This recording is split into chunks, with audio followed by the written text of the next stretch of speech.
Dear students, आज के video में हम कक्षा 10वीं अध्याय 3 एक चर का द्विघात समीकरण के अंतर्गत वर्ग समीकरण में अचर या कांस्टेंट के का मान ज्ञात करना सीखेंगे।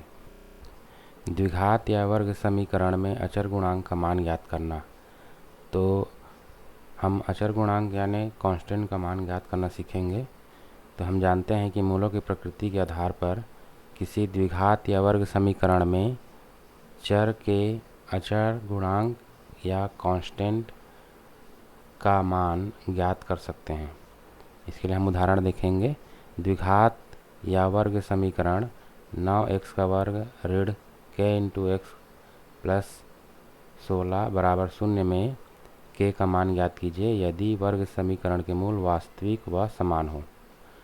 तो वास्तविक और समान के लिए हम जानते हैं कि d बराबर 0 होना चाहिए और वास्तविक और असमान के लिए d बड़ा होना चाहिए 0 से।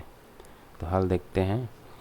द्विघात या वर्ग समीकरण 9x का वर्ग ऋण kx धन 16 बराबर 0 की तुलना द्विघात या वर्ग समीकरण के मानक रूप से करने पर हम जानते हैं कि मानक रूप क्या होता है, a into x square plus b into x plus c बराबर 0। तो इसे तुलना करेंगे तो क्या मिलेगा, a का मान 9, b का मान -k और c का मान 16। तो a बराबर 9, b बराबर -k और c बराबर 16 यह हमें प्राप्त हो गया। अब इस मान को विभेदक या विविक्त कर d बराबर b का वर्ग ऋण 4ac में रखेंगे। तो हम रख के मान हल करेंगे तो क्या मिलेगा, b का वर्ग यानी -k का वर्ग -4 इंटू 9 इंटू 16। तो यहाँ पर 9 जो है a का मान और 16 जो है c का मान। इन सभी को हल करेंगे तो क्या हो जाएगा, जैसे -k का वर्ग है, इसको हल करेंगे तो क्या हो जाएगा, प्लस k का वर्ग हो जाएगा क्योंकि माइनस को 2 बार गुणा होगा तो प्लस हो जाएगा और k स्क्वायर हो जाएगा -576। 576 कैसे आएगा, 4 गुणा 9 यानी 936 और 36 गुणा 16 यानी 576। अब हमें जो है d का मान मिल गया है k स्क्वायर -576।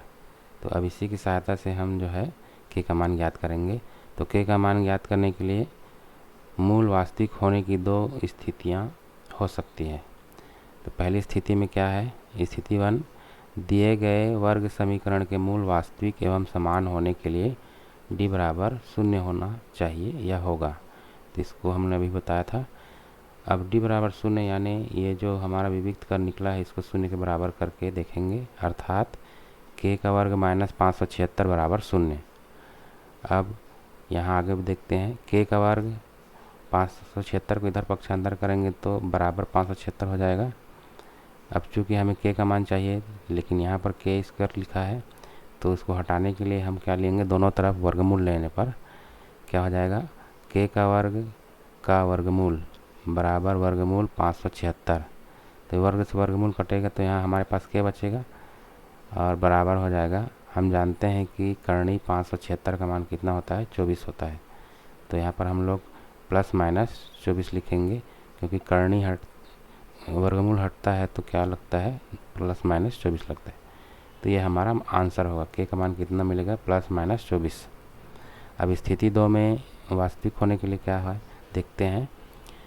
स्थिति 2 में दिए गए वर्ग समीकरण के मूल वास्तविक एवं असमान होने के लिए d बड़ा है 0 होगा। तो हम जानते हैं कि d बड़ा है 0 अर्थात d का मान धनात्मक मिलता है हमें। अर्थात यहाँ पर रख के देखेंगे, फिर से d का मान यहाँ पर रखेंगे तो क्या हो जाएगा, k का वर्ग -576 बड़ा है 0 से। तो अब इसको हम इधर पक्षांतर करेंगे 576 को तो क्या हो जाएगा, k का वर्ग बड़ा है 576। अब हमें किसका मान चाहिए, k का मान चाहिए। यहाँ पर k का वर्ग लगा है तो दोनों तरफ वर्गमूल लेने पर क्या मिलेगा, वर्ग से वर्गमूल कट जाएगा और बड़ा है वर्गमूल 576। अब हम जानते हैं कि वर्गमूल 576 का मान कितना होता है, 24। तो यहाँ पर हम लोग लिख देंगे तो k बड़ा है धन ऋण 24 क्योंकि वर्गमूल हटता है तो प्लस माइनस लगता है और एक करणी वर्गमूल 576 का मान कितना हो जाएगा, 24। तो इस प्रकार हमें ये आंसर मिलेगा। तो k का मान हम इस प्रकार निकालेंगे। एक और उदाहरण देखते हैं। k का वर्ग धन 4x धन 1 बराबर 0। तो इसको हल करने के लिए हम समीकरण की तुलना करेंगे। समीकरण के into x square plus 4x plus 1 बराबर 0 की तुलना मानक वर्ग समीकरण a into x square plus b into x plus c बराबर 0 से करने पर हमें a का मान k मिल रहा है और b का मान मिल रहा है 4 और c का मान मिल रहा है 1। इन सभी मानों को लिख लेंगे, a बराबर k, b बराबर 4 और c बराबर 1। अब इन सभी मानों को विभक्त कर या विभेदक d बराबर b का वर्ग ऋण 4ac में रखेंगे तो क्या मिलेगा, b का वर्ग यानी 4 का वर्ग माइनस 4 गुणा a का मान k और गुणा c का मान 1। इनको हल करेंगे तो क्या मिलेगा, 4 स्क्वायर यानी 4 गुणा 4 यानी 4 चौक 16 और ये हो जाएगा 4 एकम 4 इंटू के, तो ये माइनस 4k। तो हमें d का मान कितना मिल रहा है, 16 माइनस 4k। अब जो है हम देखते हैं मूल वास्तविक होने के लिए दो स्थितियाँ हो सकती है, हम जानते हैं। तो पहली स्थिति में क्या होगा, दिए गए समीकरण के मूल वास्तविक एवं समान होने पर d बराबर 0 प्राप्त होगा। अर्थात जो d का मान है यहाँ पर रख के देखेंगे हम लोग, तो d का मान कितना है, 16 माइनस 4k बराबर 0। तो अब जो है 4k को इधर पक्षांतर करेंगे तो क्या मिलेगा हमें, 16 बराबर 4k मिलेगा। तो इसको पलटा देंगे तो इस तरफ सीधा इस प्रकार से लिखेंगे तो क्या हो जाएगा, 4k बराबर 16। अब जो है इस पद में क्या मिलेगा, k बराबर ये 16 और 4k को नीचे ले आएंगे तो क्या हो जाएगा, 16/4। अब 4 एकम 4 और 4 चौक 16 कटेगा तो k बराबर कितना मिलेगा हमें, 4। तो ये हमारा आंसर होगा, k का मान कितना मिलेगा, 4। ये उत्तर हो जाएगा।